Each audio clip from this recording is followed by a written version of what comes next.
ድርጅት ጋር በመተባበር ለዛ የመዝናኛ ፕሮግራም ያቀርቡላችኋል።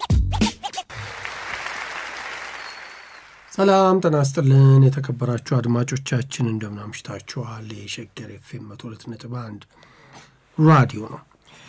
የለዛ ፕሮግራም የኮሌጆች ክፍለ ጊዜ ነው ጀምሯል።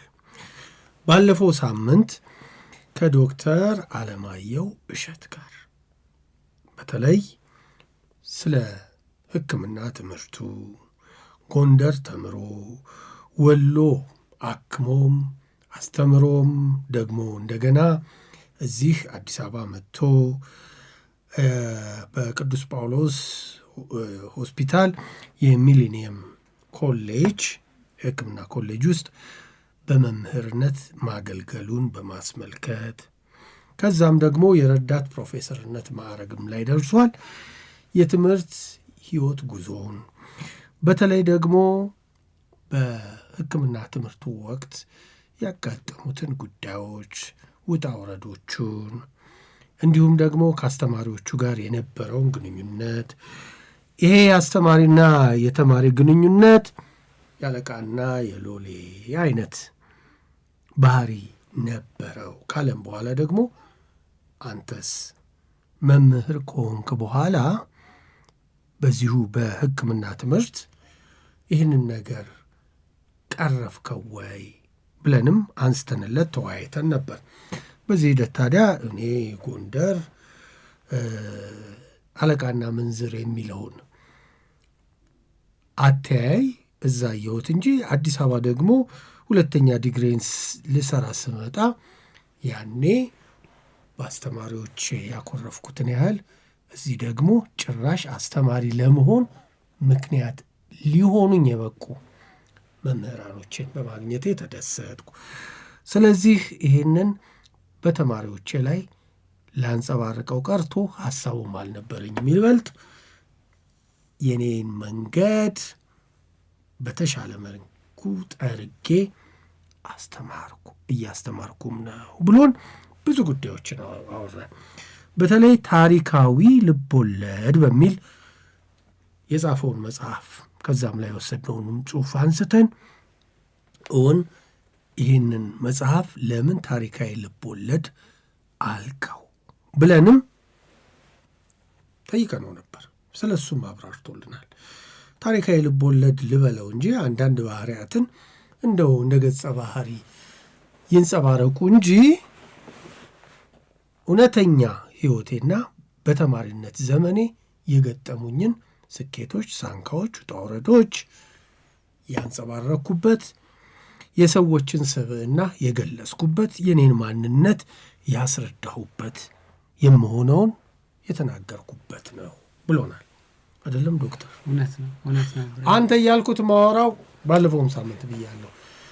የስራው ኃላፊነቱ ሙያው ከአንቱታም በላይ የሚያስብለው ቢሆንም ለቅርበታችን ታናሽም ስለሆነ አንተ እያልኩ ነው ማወራው።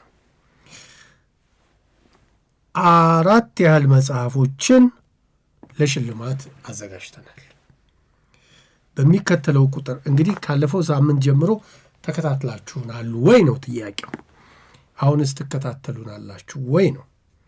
ስለዚህ በ0911 76 73 80 በ0911 76 73 80 ላይ የዶክተር አለማየሁ እሸት ይሄ ታሪካዊ ልቦለድ ይዘት ያለው ግን ደግሞ የራሱን ታሪክ የጻፈበት መጽሐፍ ምን ይባላል ነው ጥያቄው። ጃፋር ይገኛል? ጃፋርና ኻሁ መጽሐፍት መደብር ይገኛል። እዛ ሄዳችሁ መግዛት ትችላላችሁ። ዋጋው 550 ብር ነው። ስለዚህ መግዛት ትችሉ ይሆናል። ግን የዶክተር አለማየሁ እሸት ደራሲውን ፊርማ ያረፈበትን መጽሐፍ ለመሸለም በ0911 76 73 80 በ0911 76 73 80 ቴክስት ብቻ አድርጉ። የመጽሐፉ አርዕስት ምን ይባላል? ወደ በኋላ ላይ መልሱን እንናገራለን። ዶክተር እንደው ከዚህ ወደ ውይይታችን ለመግባት አንድ ጽሑፍ ከዚህ መጽሐፍ ላይ መረጥንና እሱን እናንብ ተባባልን። እሱን እንደ መነሻ ሐሳባችን እንዲሆንም ስለፈለኩ እሷን እናንብብና እንመለስ። እሺ፣ ደስ ይለኛል። ጥሩ። ከዚሁ መጽሐፍ ላይ የወሰድነውን የተወሰኑ ገጾችን አንብበን እንመለስ።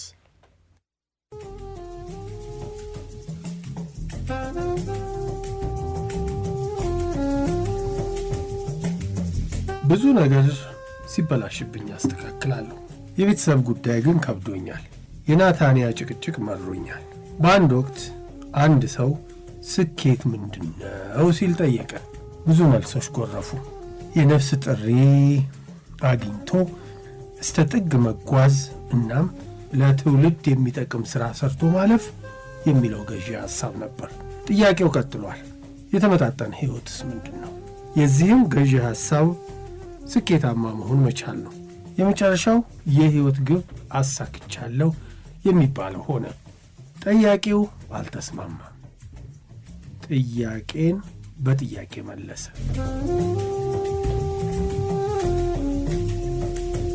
በሲጋራ ራሱን የደበቀ በሱስ የተጠመደ በኦክሲጅን እየተረዳ የሚኖረው ፕሮፌሰር ስኬታማ ነው ይባላል? ቤተሰቦቹ ላይ መሀል ጣቱን አውጥቶ አላቃችሁም፣ አልደረሳችሁልኝም የሚለው ጎበዝ ሐኪም ስኬታማ ነው? በገንዘብ ችግር የሚሰቃየው ጎበዝ አስተማሪ ስኬታማ ነው?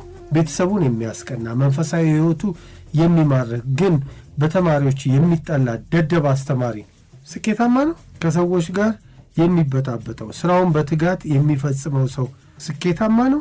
ስኬት ማለት በሆነ ነገር ጫፍ መድረስ ነው? ስኬት ማለት አመጣጥኖ ማለፍ መቻል ነው?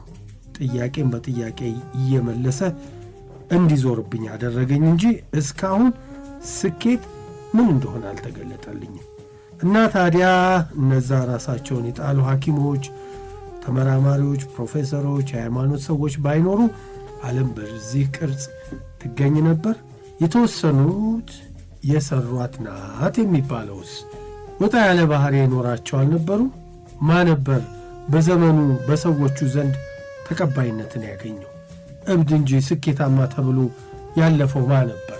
ስብሃት እብድ ነው፣ ዳቪንቺ እብድ ነው፣ ቴድሮስ ወርፌ ነው፣ ቼ አመፀኛ ነው፣ አለቃ ገብረሃና ተንኮለኛ። ማነበር ዓለምን የቀየራት? በዘመኑ ያሉትስ ስለ እሱ ምን አሉ? አልናቁትም? አላጣጣሉትም? አሳልፈው አልሰጡትም? እንደሱ ቢሆንስ ኖሮ የተመጣጠነ ሕይወት ኖሮ ደስተኛ ሆኖ አያልፍም ነበር? ስኬታማ አይባልም ነበር? ስኬት እንደየግለሰቡ ፍላጎት የምትወሰን ነች? ዓለምን መቀየር በምትችልበት መሠረት የምትለካ ነች? በኖሩበት ዕድሜ በደስታ ቀናቸው ትወሰናለች? ስኬት የቷ ነች? ደስተኛ መሆን ወይስ አበርክቶ ማለፍ ነው ስኬት የሚሆነው? ለመደሰት እኮ ከደነዞች ጋር መደነዝ፣ ከጠጮች ጋር መጠጣት፣ ከተጓዦች ጋር መጓዝ ይበቃል። እና ይሄ ስኬታማ ያስብላል? የገባኝ ዓለም ላይ በዙሪያህ ሰላም ያለው ሕይወት እንድትኖር መመሳሰል በቂ መሆኑን ነው። ከራስ ጋር ለመታረቅ ግን የሚያሳድድህ የውስጥ ፍላጎትን ማስደሰት ግድ ይልሃል።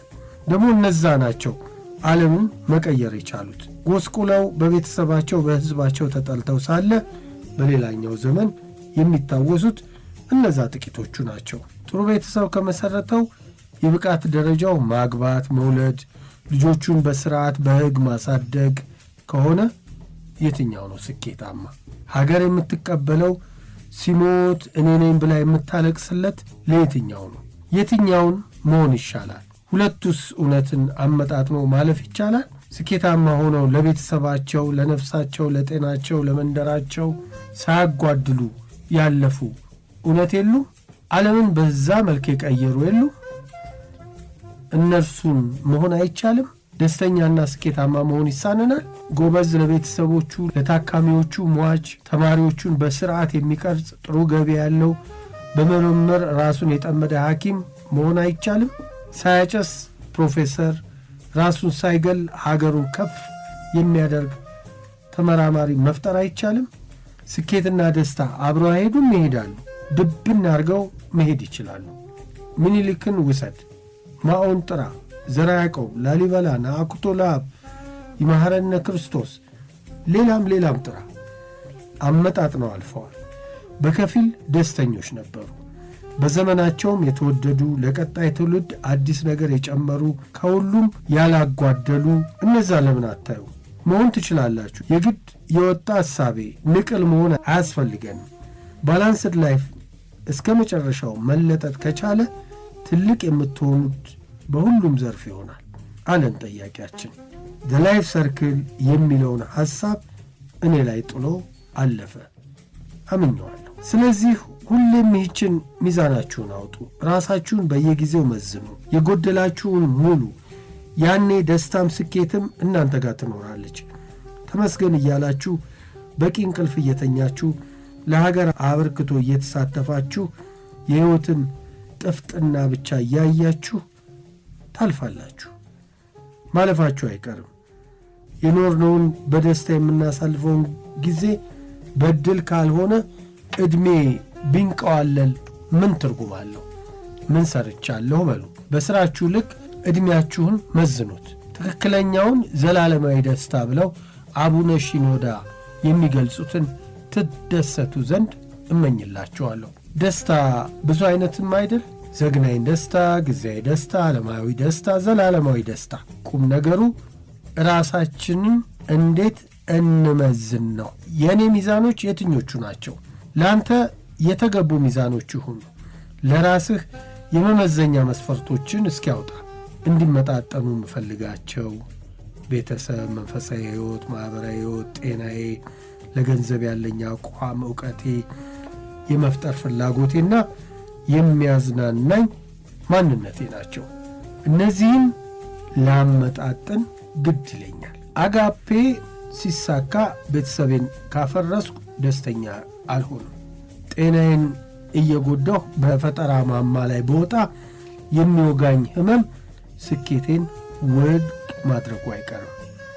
ባላንስ ማድረግ ቁልፍ ነገር ነው። የጎደለውን መሙላት ጥበቡ ነው። በእያንዳንዷ መስፈርት ስር ብቻ ዝርዝሮች ይኖራሉ።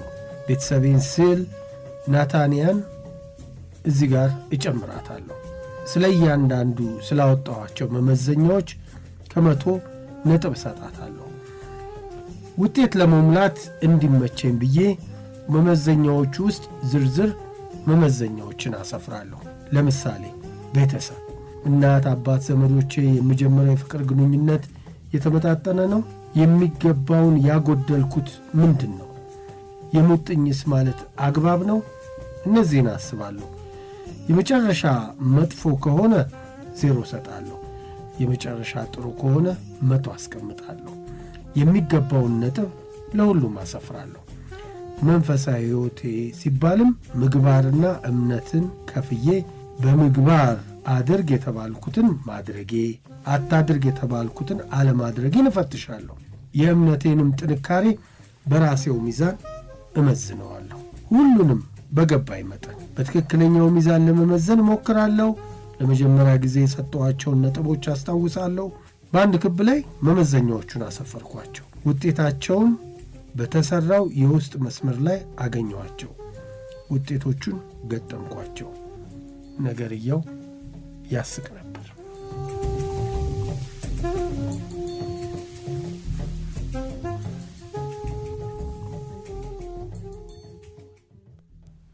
ራስህ ብታነበው ኖሮ እንዴት ደስ ይለኝ ነበር። አይ በአንተ ድምፅ። ይህን መቼ ነው የጻፍከው?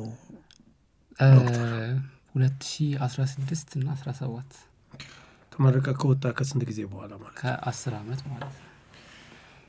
ቀድሞ የተዘጋጀ ዶሴ ነበር ወይስ ወደኋላ መለስ ብለህ ጎንደር ዩኒቨርሲቲ ሄደህ የነበሩትን ጉዳዮች አካተህ ነው የጻፍከው? ግቢ ላይ ያለው እንደ ዲያሪ ጽፍ ነበር። ማስታውሳቸው ማይረሱ ምላቸው ሞመንቶች ለማስቀረት ሞክር ነበር። ግን ከሆነ ጊዜ በኋላ ያ ማስታወሻም ጠፍቶ ነበር። እንደ ትዝታ ጭንቅላቴ ውስጥ የተቀመጠ ብዙ ነገር ነበር።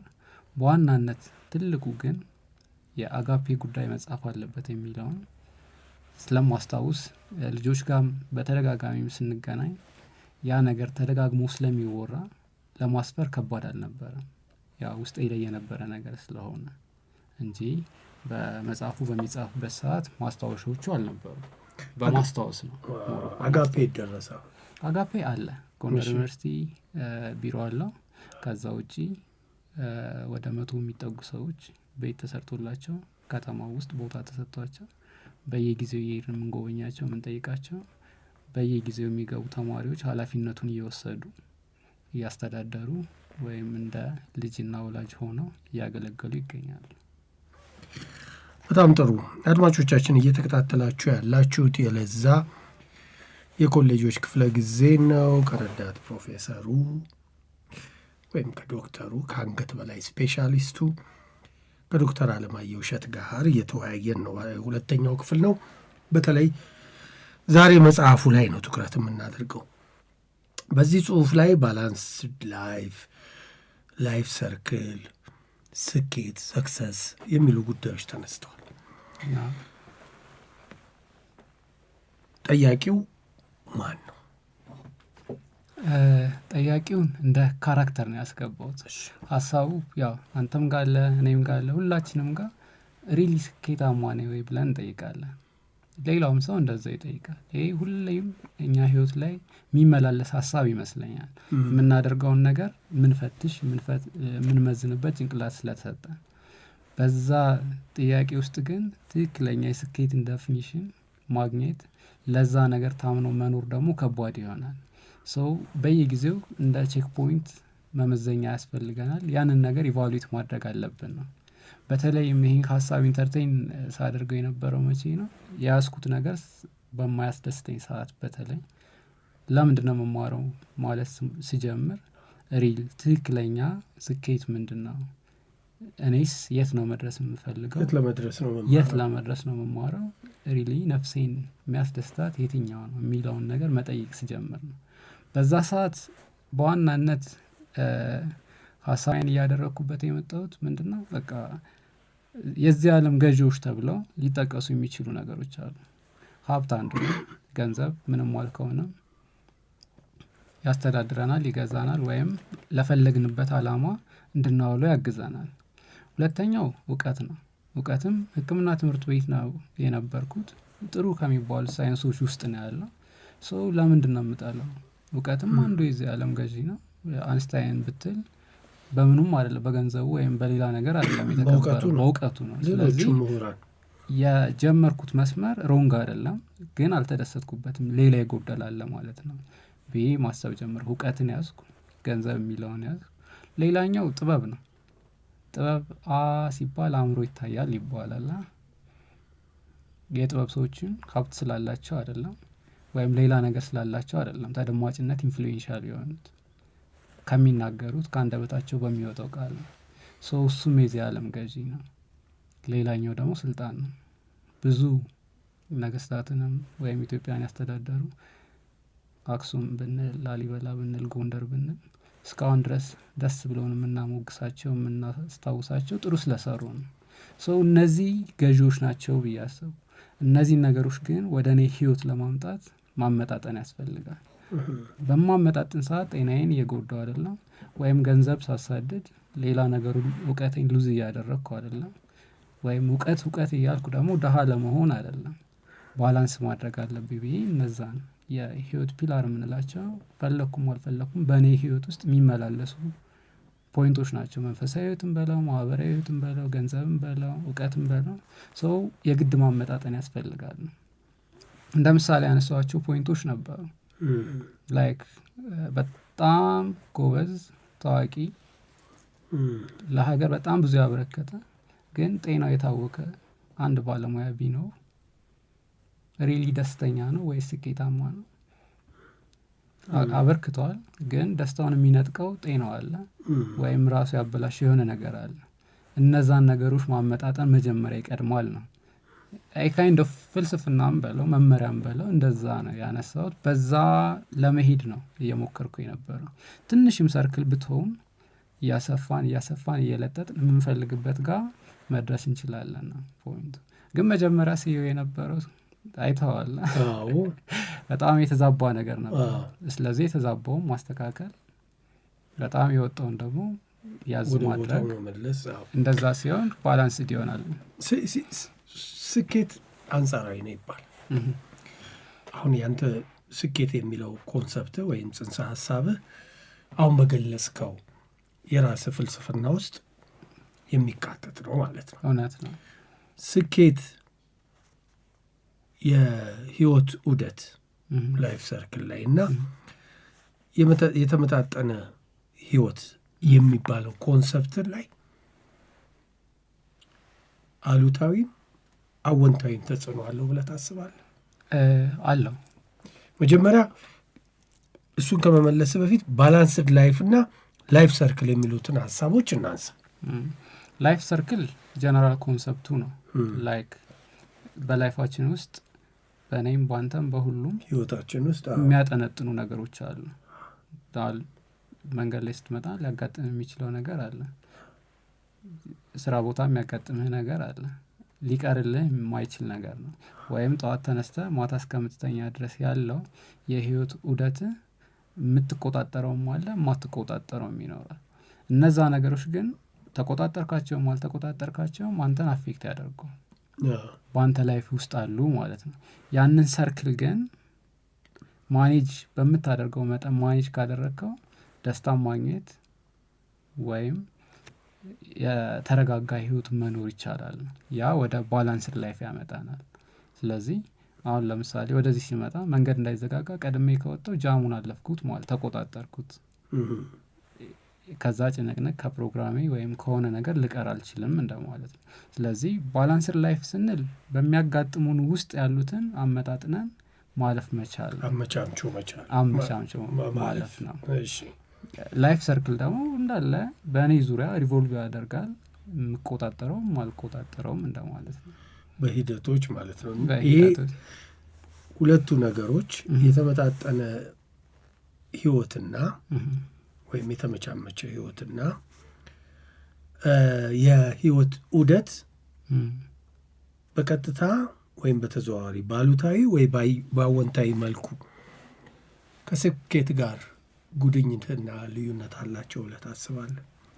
አስባለሁ፣ በደንብ አስባለሁ። ምንድነው ስኬትን ቅድም እንዳልከው አንጻራዊ ነው። ከሰው ሰው የሚመዘንበት መንገድ ሊለያይ ይችላል። ባላንስድ ላይፍ ብለን ባሰርነው መንገድ ግን ዘለቄታዊ የሆነ ወይም ትልቁን ስኬት አቺቭ እናደርጋለን ብዬ አስባለሁ። ለምሳሌ ጤናውን የጎዳ ሰው ቢሆን አካዳሚካሊ በጣም ሰክሰስፉል ነው፣ ጥሩ እየሄደ ነው፣ ጥሩ ኮንትሪቢዩት እያደረገ ነው። ግን የሚኖርበት ላይፍ ስፓን አጭር ይሆናል ማለት ነው። ማገልገል ከነበረበት በታች አገልግሎቱ ይቋረጣል እንደማለት ነው። ግን ጤናውንም ባላንስ አድርጎ ከዛ ኮንትሪቢዩት የሚያደርገውንም ቢቀጥልስ የተሻለ እድሜ ይኖራል፣ የተሻለ ኮንትሪቢዩት ያደርጋል እንደማለት ነው። ስኬቱን በዛ መልኩ ከፍ እያለ እየሰፋ ይመጣል። ሚዛኑ የተስተካከለ ነው እንደማለት ነው። ስለዚህ ያንን መለጠጥ ይቻላል ብዬ ነው የማስበው እንጂ በአንድ ሳይድ ብቻ ፒክ መውጣት ተመልሶ የሚጎትተው ነገር ይኖራል። ስለዚህ በአንድም በሌላም መልኩ ጉድኝትም አላቸው ማለት ነው። ስኬት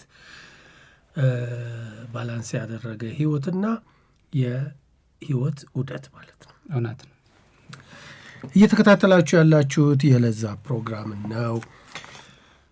ዛሬ ከዶክተር እንግዲህ አሁን ረዳት ፕሮፌሰር ነህ። ሙሉ ፕሮፌሰር ስትሆን ፕሮፌሰር እየተባልክ ትጠራለህ ማለት ነው አይደል? ያደርሳል። ስንት ጊዜ ቀረ? የምንሰራቸው ሪሰርቾች ናቸው በዛ እና ባለን ኮንትሪቢሽን ነው ወደዛ ማድረግ ልንደርስ የምንችለው እንጂ። ስለዚህ አሁን በሂደት የትኛው ጫፍ ላይ ጆርናሎች አሳትመሃል፣ ጥናቶች አካሄደሃል፣ ግን የተወሰነውን ደረጃ ሄደሃል። የተወሰነ ደረጃ ሄደን ረዳት ፕሮፌሰር የሚለውን አግኝተሃል። ከዛ ደግሞ ሙሉ ፕሮፌሰርነት ተጨማሪ ጥናቶች፣ ተጨማሪ ሪሰርቾች፣ ሌሎች ትምህርቱ የሚጠይቃቸውን ጉዳዮች ማሟላት ያስፈልጋል። በጣም ጥሩ። የዶክተር አለማየሁ እሸት መጽሐፍ ታሪካዊ ልቦለድ የያዘው ምን ይባላል? ጃፋርና ሀሁ መጽሐፍት መደብር ይገኛል።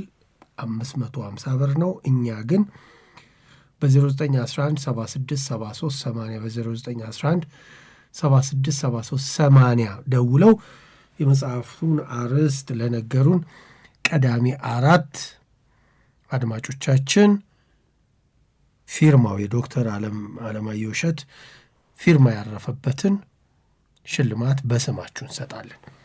አንድ ሌላ ጽሑፍ ልዋስ ከዚሁ መጽሐፍ ላይ። እሺ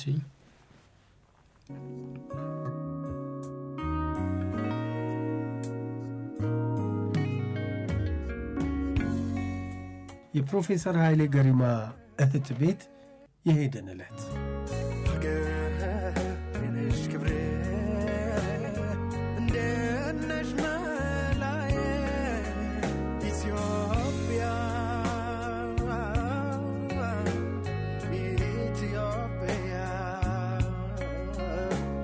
ኢትዮጵያ ውስጥ ያለ ሐኪም ታካሚው ቶሎ የማይድነው በሽታውን ብቻ ካከመለት ነው።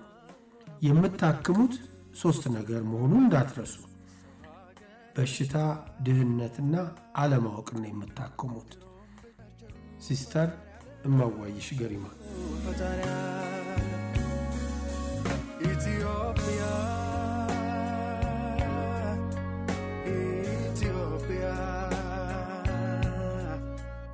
አጋፔ እያንሰራራች ነው።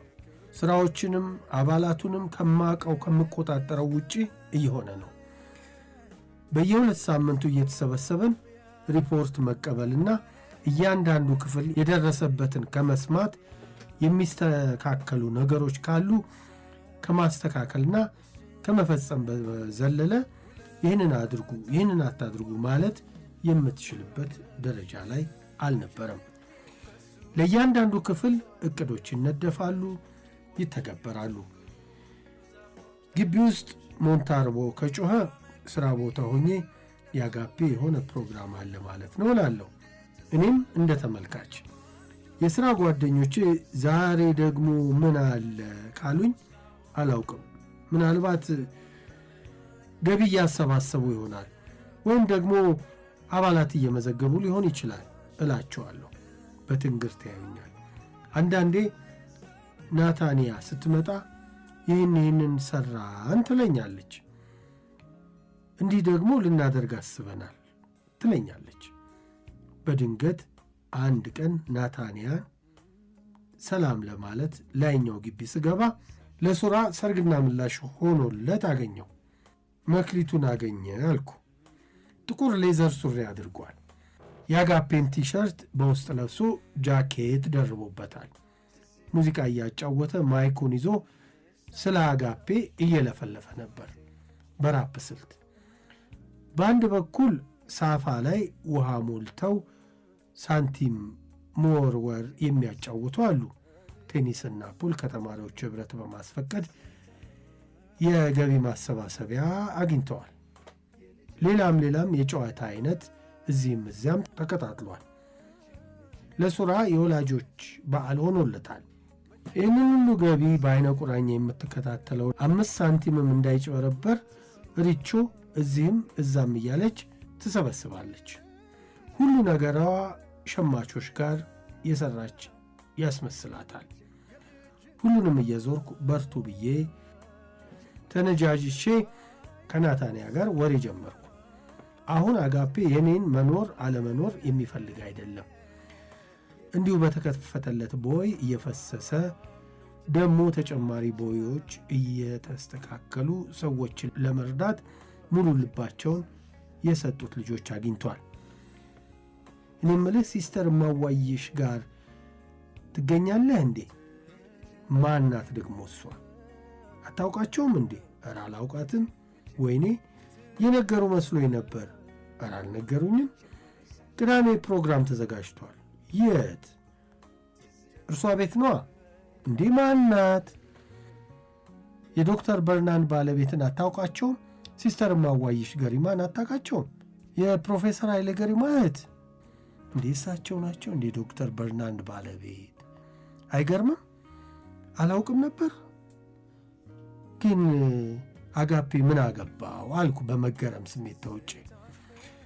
ሆስፒታል አካባቢ ችግረኞችን የሚረዳው ቡድን እቅዱን አስፍቶ ከአካባቢው ማህበረሰብ ጋር ያለንን ግንኙነት ለማጠናከር ማህበራዊ ጉዳዮች ላይ መሳተፍ የሚችል እቅድ ጨምሮበታል። እናም የዶክተር በርናንድ ሙት ዓመት ስለሆነ እሳቸው ችግረኞችን በጉስቋም ለማብላት አቅደው ነበር። ለዛም ለማስተባበር ድርሻውን አጋፔ ወስዷል። ውይ እግዜር ይስጣቸው። የመምህሬን ቀብር ባልገኝ እንኳን ሙት ዓመቱን ይገኛለሁ። ሲስተር ማዋይሽ እኮ የፈረንጅ አስኮብልለው ጎንደር እንዲመጣ አድርገው ይኸው በነፃ ይህንን ህዝብ እያስተማረ እያከመ ስንት ነገር ማድረግ ችለዋልና የዋዛ ሚስት አይደሉም። በዚህ ላይ የፕሮፌሰር ኃይሌ ገሪማ እህት ላውቃቸው ጓጓ። ቀኑን ደረሰ። የዲዩቲ ፕሮግራሜን አስተካክዬ በዛች ቀን ተገኘው። ደስ የሚል ፕሮግራም አክብረን ከሰዓት የህይወት ተሞክሯቸውን ሊያካፍሉን ወደ መኖሪያ ቤታቸው ጋበዙን። ከማራኪ ወደ አዘዞ ስንሄድ አባ ሳሙኤል የሚባል ሰፈር አለ። በዛ አካባቢ ግርማ ሞገሱን የተጎናጸፈ ግቢ ውስጥ ተክተልትለን ገባን።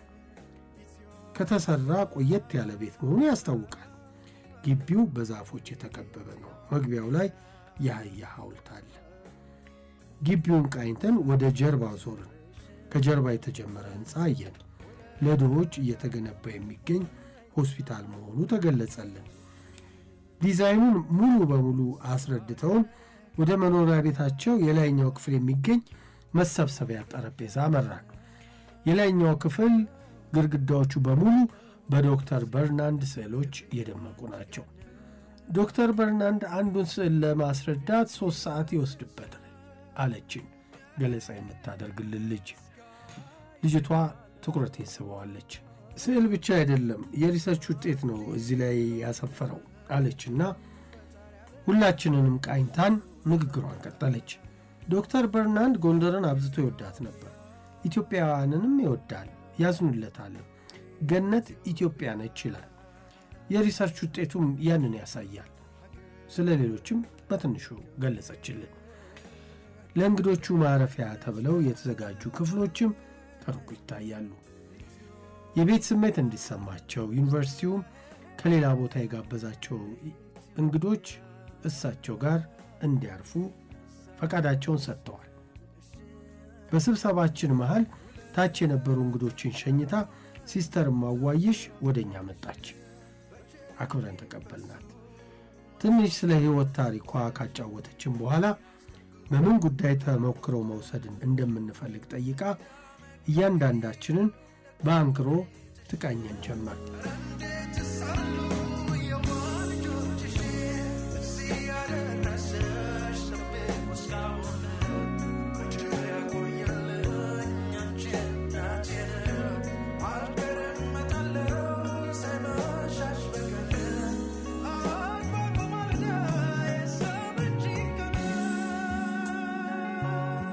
ጥያቄዎች ከየአቅጣጫው ይጎርፋሉ። በዋናነት 3 ሐሳቦች ተነሱ። ኢትዮጵያዊነት፣ ሕክምናና በጎ አድራጎት። ነፍሱን ይማርና ከኔ በላይ በርናንድ ኢትዮጵያዊ ነው። የተዋወቅነው አሜሪካ ሀገር ኦፕሬሽን ክፍል ውስጥ ነው። እኔ ነርስ ሆኜ እሱ ደግሞ የቀዶ ሕክምና ሰርጅን ሆኖ። በትውልድ ጃማይካዊ ነው። ስለ ኢትዮጵያ አብዝቶ ይጠይቀኝ ነበር።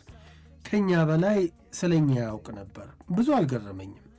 ሲጠይቀኝ አለመመለሴ ግን እያሳፈረኝ ሄደ። አንድ ቀን ስለ ኢትዮጵያ የሚያወራ መጽሐፍ ሰጠኝና አንብቢውና እናወራበታለን አለኝ። እኔ በዚያ ወቅት የማንበብ ባህልም አልነበረኝም። የአባቴን መጽሐፍት እንኳን አላነበብኩም ነበር። በሌላ ቀን ሲጠይቀኝ የመጽሐፉን የመጨረሻ ክፍል ብቻ አንብቤዋለሁ ብዬ ሸመጠጥኩት። እሱም የዋዛ አልነበረም። በጥያቄ አጣደፈኝ። ያን ቀን ከልቡ መከረኝ። እኔም ስለ ታሪኬ ማንበብ ጀመርኩ። ከዛ በኋላ ነው የአባቴ መጽሐፍ ያነበብኩት። አያችሁ ስለ ራሳችን ያለን ቦታ ምን ያህል እንደሆነ፣ ማንነታችንን ስለ ማወቅ እንኳን ሰነፎች እንደሆንን አያችሁ። ራሳችንን ስናውቅ የት ልንደርስ ነው? አሁን ላይ የዞርክ ወጣቶችን እመክራለሁ። እንዴት አንድ በ20ና በ30ዎቹ መካከል የሚገኝ ወጣት ጠዋት 4 ሰዓት ላይ ሥራ ፈቶ ቁጭ ብሎ ሻይ ሲጠጣ ይታያል? ቴሌ ካፌ ቴዎድሮስ አደባባይ ፊት ለፊት አይታችኋል? አንዳንዴ ምን አለ ቴዎድሮስ በሕይወት ኖሮ ባያቸው ላለሁ ምን እንደሚያደርጋቸው አስባለሁ። ወደ ጀመርኩላችሁ ስመለስ ታሪካችንን አናውቅም። የምናውቀውም በታሪካችን ዲስኮር እንጂ ቁም ነገር አልገዛንም። ድህነት እየተጫወተብን ባሪያዎች ሆነናል። ጠባቂ፣ ተገዢ፣ ነፃነታችንን በራሳችን እየተነጠቅን ሆነናል። ልጆች፣ ኢትዮጵያዊ ጀግና ነው። በተሰማራበት ድል የሚያደርግ ነው። ባሪያዎች ሆነን ሳለ ኢትዮጵያዊ ነን ብንል ያምርብናል? አይደለም። ኢትዮጵያ ይሄ አይደለም። ነፃነት ወዳጅ፣ ባርነትን የሚጸየፍ ነው። አሁን ግን ባሪያዎች ሆነናል። እዝነት ከኛ ጠፍቷል። ጻድቁ ዮሐንስ ለእንስሳት መብት ሕግ ያወጣውን ታውቃላችሁ አይደል? የተጠበሰ ዓሣ ነፍስ የዘራበትንም ታውቃላችሁ አይደል? ዛሬ ለእንስሳት አይደለም ለገዛ ልጆቻችን እንራራለን፣ ለወንድሞቻችን እንራራለን። ምን ያህል እንተሳሰባለን? በር ላይ ስትገቡት ያያችኋት የአህያ ሐውልት መቃብር ነው።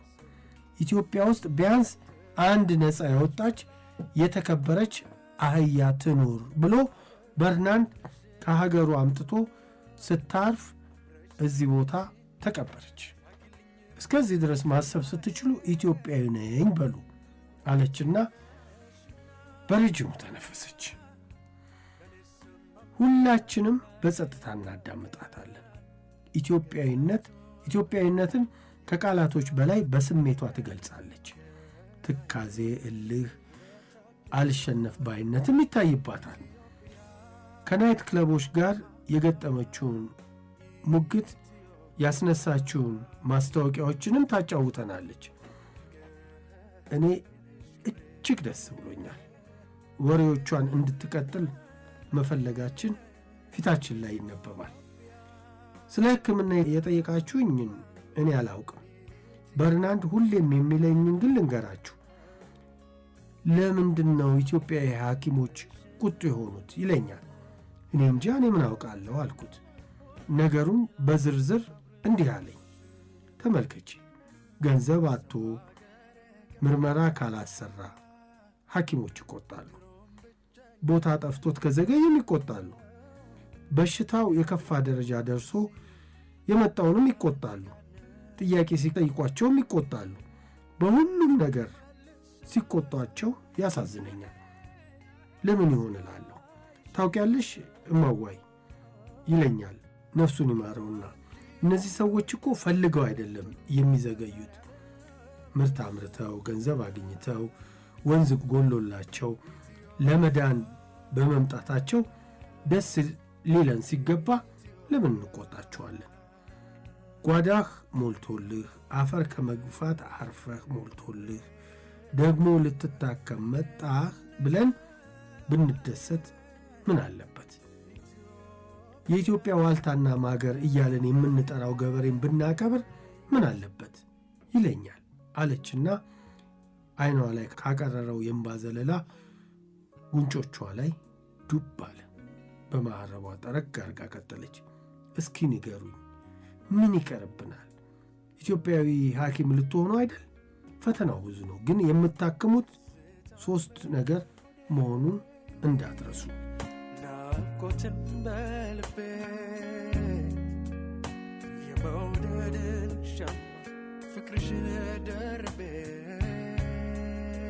በሽታ፣ ድህነትና አለማወቅን የምታክሙት። ልባሞች ከሆናችሁ ይህንን አትርሱ። ስለ በጎ አድራጎት የጠየቃችሁኝንም አልረሳትም። በጎ አድራጎትም ቢሆን ከኢትዮጵያዊነት የሚለይ አይደለም። ድሃን ማብላት፣ ማጠጣት፣ እንደነገራችሁኝ አይነት ቤት መስራት አይደለም በጎነት፣ ወይም ማሰሪያው እሱ አይደለም። በጎነት የልብ መለስለስ ነው። የምታደርጉት ሁሉ ቅንነት የተሞላበት ነገር በጎ ላድርግ ብላችሁ ሳይሆን ልባችሁ የሚያውቀው እውነት እርሱ ስለሆነ በሕይወታችሁ የምትኖሩት በጎ ልብን መፍጠር መቻል ነው። በጎ አድራጎት ማንነታችሁ ላይ የምትገነቡት እንጂ ለሰዎች የምትሰሩት ቤት አይደለም። እናንተ ጋር አብሯችሁ የሚኖረው የትም በምንም ሁኔታ ሆናችሁ ቅልብ ካላችሁ በጎ ማድረግ በማሰብ ሳይሆን የምታውቁት እሱም ብቻ ስለሚሆን መልካም ሰው ሆናችሁ ትኖራላችሁ። ነገሮች፣ ሁኔታዎች የማይለውጧችሁ ሀብት፣ ስልጣን፣ ዕውቀት የማያናውጣችሁ ከሆናችሁ በጎ ማድረግን ትኖሩታላችሁ። በተረፈ ያላችሁበትን ነገር ማድነቅ ጥሩ ነው። ደካማ ነኝ አትበሉ። እንዲህ ተሰብስባችሁ ዕውቀትን ለማግኘት ማሰባችሁ ልቤን ያሞቃታል። በርቱልኝ ልጆቼ፣ በሌላ ፕሮግራም ደግሞ እንገናኛለን ብለው ንግግራቸውን እንዳይመደሙት ያለሁት ልቤ ካንቺ ጋር ነው እስኪ መልሰኝ እስካይሽን ያለው ካንቺ ውሎ ይደር ቸሩ ፈጣሪ ዓለም ቸሩ ፈጣሪ ልክ አንድ ላይ የተመካከረን ይመስል አጨበጨብን። ሁላችንም ዘንድ ትልቅ መነሳሳት ተፈጥሯል። እኔም በሽታን፣ ድህነትና አለማወቅን ላክም በልቤ መዘገብኳቸው። ገበሬን ላልቆጣ ለራሴ ቃል ገባው። በጎ ማድረግ ልብም ማለስለስ እንደሆነ በደማቁ ጻፍኩ። ብርቅየዋን የኢንተርንሺፕ የረፍት ሰዓቴን እንዲህ እያሳለፍኩ ረጅሙን የዲዩቲው ሰዓት ወጥሬ እየሰራሁ ከመቼውም ጊዜ በላይ ደስተኛ ሆኜ በግቢ ሕይወቴ የተሻለ የሚባለውን ሰላማዊና የተረጋጋ ጊዜ እያሳለፍኩ ሄድኩ።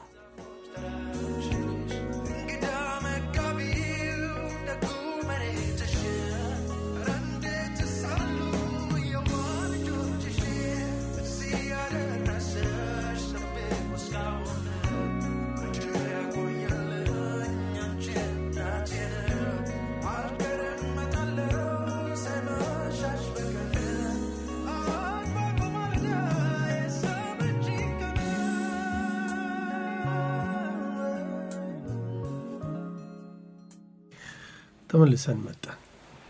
እሺ ብሬ፣ ከዚህ ከሲስተር እማዋይሽ ጉብኝትና ምክር በኋላ ዶክተር አለማየሁ እሸት ምን አይነት ሰው ሆነ? ዛሬ በተወሰነ መልኩ ገልጸዋል። ገልጸዋል። ምንድነው አሁን በባለፈው ሳምንት ስናነሳ እንደነበረው ኢንቫይሮንመንቱ ሃርሽ ነው እያለ ነበር። ያ ማለት ግን ሁሉም ጎንደር ጤና ግቢ በጣም ሃርሽ ነው፣ አስቸጋሪ ነው፣ አስቸጋሪ አስተማሪዎች አሉ እያለ ነው። ያ ማለት ግን ሁሉም ናቸው ማለት አይደለም።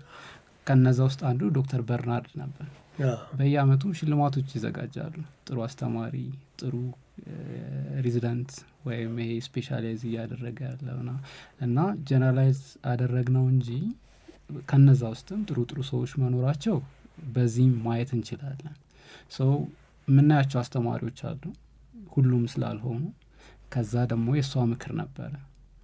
የሷ ምክር ለእኔ ብቻ ሳይሆን ተሰብስበን ለሄድ ነው ለሁላችንም እስካሁን የምናስታውሰው ወይም በህይወታችን ማድረግ የምንፈልገው ነገር ነው። እንደገለጸችው ከገበሬ ጋር ያለን ሪሌሽን በብዙ ነገር ነው አይደል? በገበሬ የሚቀለድ ወይም ሙድ የሚያያዘው በሁሉም ነገር ገበሬ ተብሎ ይሳደባል። ገበሬ ተብሎ ራሱ ይሳደባል። ሆድ እየሞላ ማለት ነው። ስንት መከራ ስንት ቻሌንጅ አልፎ ለህክምና ሲመጣ ደግሞ አሁን አንድ ከክፍለ ሀገር አዲስ አበባ ቢመጣ አዲስ አበባ ማወቅ ከባድ ነው። ሆስፒታሉን ማግኘት ከባድ ነው። ሆስፒታሉን አግኝቶ ዲፓርትመንቱ የሚታይበትን ክፍል ማግኘት ከባድ ነው። ይሄን ብቻ ብታስበው በዚህ ውስጥ ስንት መከራ ይደርስበታል። ዘን እኔ ጋር ቀረበ። ለምንድነው እስከዛሬ ያልመጣው? ለምንድነው እንደዚህ ያላደረከው? በቀጠሮ ያልመጣው ሌላ ፔን ሌላ ጫና ነው እዛ ሰው ላይ። ምናልባት እንደተጠቀሰው ገንዘብ አጥቶ ሊሆን ይችላል፣ እዚህ ለመድረስ ሰው አጥቶ ሊሆን ይችላል፣ ብዙ ነገር ሊያጣ ይችላል። እና አሁን ላይ ያለኝ በራሴ ግምገማ ጥሩ የሚባል ገበሬም ሳይሆን ታካሚ ሆኖ የመጣ በስቃይ በህመም እኔ ጋር የቀረበ ሰው መቆጣት በጣም ከባድ ነገር እንደሆነ ነው ፕራክቲስም እያደረግኩት ያለው ፊልም አድርገውም እንደዛ ነው። የሚገርመው እኔም ስለሚያጋጥመኝ ነው። እኔም ፐርሰናሊ ያጋጠመኝ ስላለ ነው። አንተ ልብስን ቀይረ እዛ ጋ ቁም ብያል ነበር እንዲ ምን እየሰራ ነው ያለኝ አለ። እንግዲህ ስፔሻሊስት ተብሎ ጥግ ላይ ልብስ መቀየሪያ ክፍል እንኳን ሳያሳየኝ ማለት ነው። ከዛ ግን የሄድከው ታመስ ግድ የለም ይገለኝም እግዚአብሔር ይግደለኝ እንጂ መጀመሪያ ልታከመኝ የሚገባው ሳይኮሎጂካሊ እኔን ነው ልታዘጋጀኝ የነበረው ብዬ የሄድኩበት አጋጣሚ አለ። በተመሳሳይ ሁኔታ ደግሞ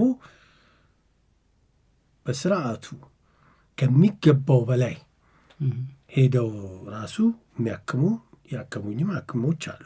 እንግዲህ ሰው አይታመም ነው የሚባለው፣ ግን ስትታመም ከዶክተር ጋር ነው የምትገናኘው። ውጭ ቀመስ ሐኪሞችን ደግሞ ስታገኝ ነገሩ ይለያል። ብዙ ነገሩ ይገለበጣል። በጣም የሚገርምህ ነገር ስሜ ገሌ ይባላል። በዚህ ትምህርት ስፔሻላይዝ አድርጌያለሁ። አሁን በዚህ ሕክምና ላይ ይገኛለሁ። አንዳንዶቹ እድሜ ሁሉ ይነግሩሃል። እድሜም ይነግራሉ፣ የሰርጀሪ ብዛት ይነግሩሃል። ከዛ በኋላ አሁን ምን ልርዳህ ይላሉ። ያኔ እኮ ዳንክ እሱ ነው ለሰው ልጅ በየትኛው ሙያ ተሰማራ፣ በተለይ ሕክምና ላይ ሲሆን የምታሳየው ፊት። ባህላችንም እኮ እንደዛ ነው የሚለው ከፊቱ ፊቱ ይላል። ያንን ነገር መጀመሪያ ታሞ ስቃይ ላይ ነው ያለው፣ ምን ሆኖ መጣ፣ በምን መልኩ ላግዘው እችላለሁ የሚለው ሲቀድም ታካሚውም ኦፕን ይሆናል፣ መዳኑ ላይ ትኩረት ያደርጋል፣ በሽታውን በስርዓት ይናገር። እንደዛ ተቆጥተው እኮ በስርዓትም ችግሩን ሳይናገር ሊወጣ ይችላል። ደንብሮ የመጣበትን ርቀት ብዙ ነገር አለ። ግን አሁን ሐኪሞቻችን ለምን ይቆጣሉ? ለምን ያመናጭቃሉ? ለምን ፊት ይነሳሉ? የሚለውን ጉዳይ ስናነሳ እዚህ መጽሐፍ ላይ የተጠቀሰ ያለፈው ሳምንት ያነበብነው ጽሑፍ አለ። አንተ እኮ ምናልባት ስፔሻላይዝ ለማድረግ ከአንገት በላይ ሕክምናን ስፔሻላይዝ ለማድረግ ከጎንደር መተህ ጥቁር አንበሳ ባትገባ ኖሮ በዛው ፔስ ብትሄድ ኖሮ ሕክምና ላይ ምናልባት ብዙ ነገር ይበላሽ ነበር። እኔ የራሴ ግንዛቤ ነው። ምክንያቱም በደደብና በደነዝ መካከል ተነሳንተ ደደብ ምንድን ነው አቺ ደነዝ ምንድን ነው? በዚህ ላይ ሪሰርች ሰርታችሁ ኑ ልዩነቱ ምንድን ነው ተብላችሁ ለማንኛ ዲክሽነሪ አሰናስናችሁ እንደ ፈተና ይዛችሁ ከዛ ደግሞ አለመሰደብ ምንድን ነው? ከዛ ደግሞ በእንግዲህ ልጅ ወርውሮ እስከ መመታት በዚህ የትምህርት ሂደት አልፈህ ከዛ ያለው የኢኮኖሚ ችግር ይህ የሀገሪቷን የተማርኩት ለዚህ ነው የሚያስብሉ ብዙ ጉዳዮች አሉ። እነሱስ አይመስሉህም? እዚህ ውስጥ ሊከቱት ብዙ ፋክተር አለው ብዬ ነው የማስበው።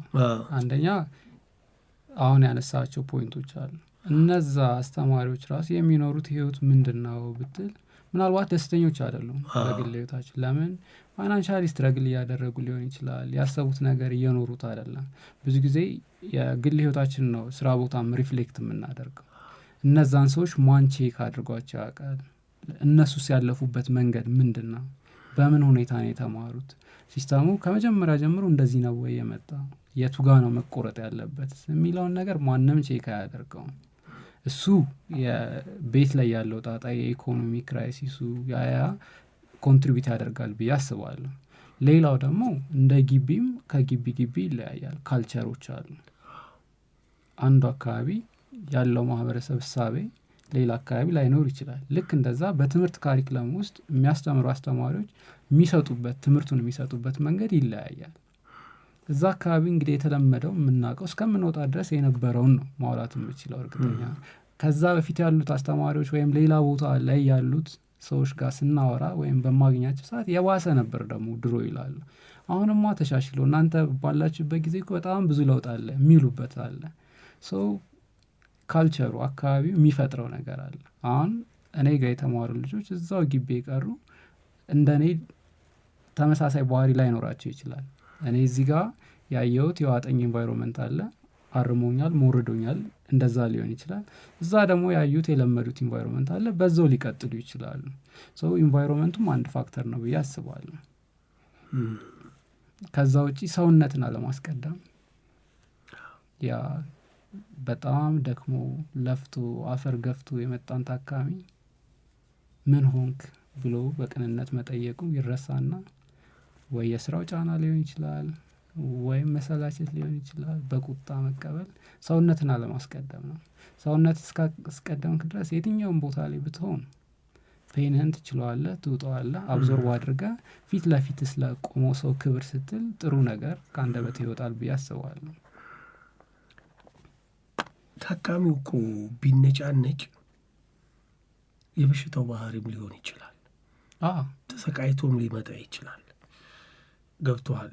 ሌላው ደግሞ እንደ እንትንም እኮ ልንወስዳቸው አሁን የውጭዎቹን እንደ ተምሳሌት አነሳንና አንድ ሁለት ዶክተሮችንም ሳወራ ነበር።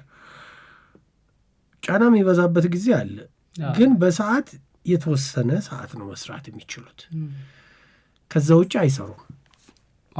ምክንያቱም እነኝህ የምንላቸው ጉዳዮች ሊከሰቱ ይችላሉ። ኦቨር ስትረስድ ሊሆኑ ይችላሉ።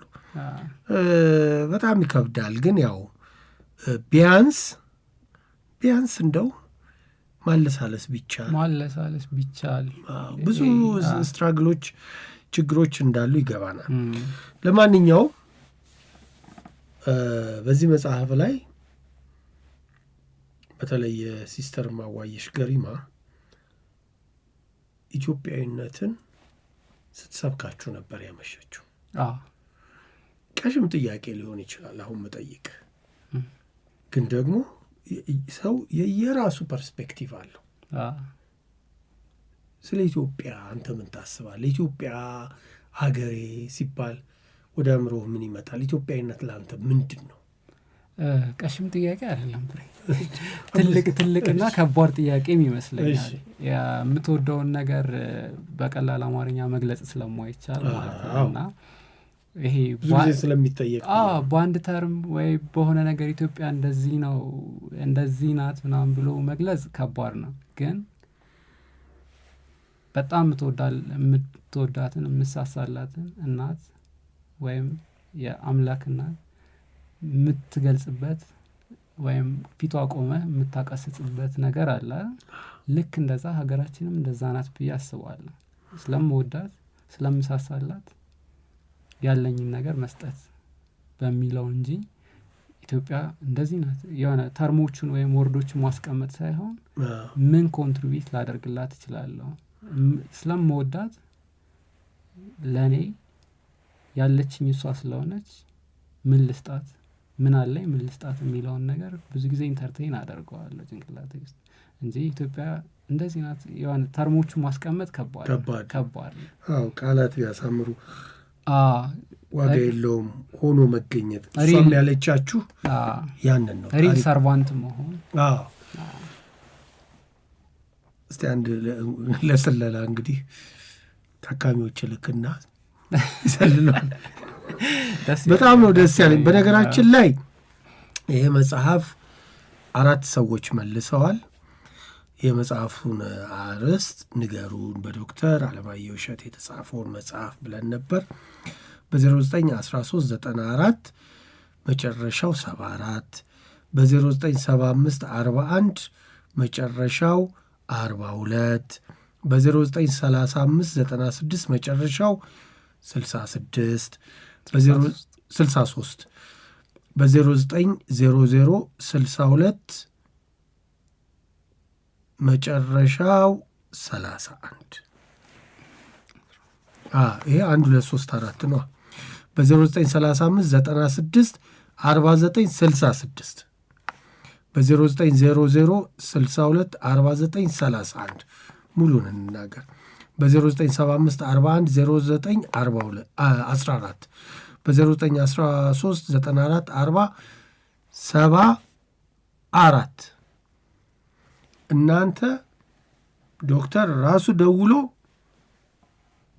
ያቀብላችኋል። ኃላፊነት አውርጃለሁ። በጣም ደስ የሚል ጊዜ ነው ያሳለፍነው። እኔም ደስ ብሎኛል። መጽሐፍህንም እንግዲህ ይሄ መጽሐፍ ባህራን ይባላል። ታሪካዊ ልብ ወለድ ነው። የዶክተር አለማየሁ እሸቴ በ2017 ለህትመት ያበቃው መጽሐፉን ገዝታችሁ አንብቡለት። በጃፋርና ሀሁ የመጽሐፍት መደብር ይገኛል። በ2 ሳምንት ያደረግነው ጨዋታ ወይም ውይይት ወይም ወግ ወይም ቁም ነገር ብዙዎችን እንዳስተማረ ተስፋ አደርጋለሁ። የተወሰነችም ቢሆን ፍሬ እንዳገኘችሁበት አስባለሁ። በጣም አመሰግናለሁ ዶክተር። እኔም አመሰግናለሁ። ክብር ይስጥልኝ። ስለዚህ ዶክተር ደግሞ ቀደም ሲል እንደገለጽኩላችሁ የአንገት በላይ ስፔሻሊስት ነው፣ ረዳት ፕሮፌሰር ነው። በቅዱስ ጳውሎስ ሆስፒታል የሚሊኒየም የሕክምና ኮሌጅ መምህር ነው። መልካም ምሽት ይሁንላችሁ። የሸገር ዝግጅቶች እስከ ሌሊቱ 6 ሰዓት ድረስ ይቀጥላሉ።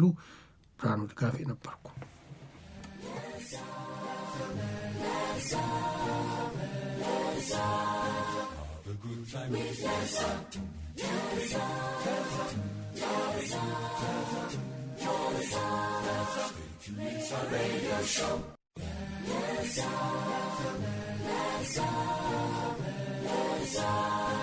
Have a good time.